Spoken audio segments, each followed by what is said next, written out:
Милые котики из 128 лоскутков шелка смело смотрят на зрителей, которые сегодня собрались в филиале библиотеки Горбунова на Хлебозаводской. У владелицы кота-одеяла сегодня проходит открытие персональной выставки.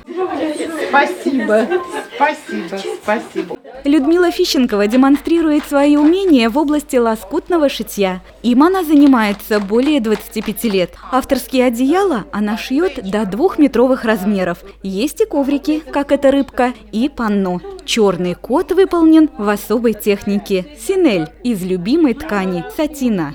4 слоя ткани, 1 остается, 3 прорезаются.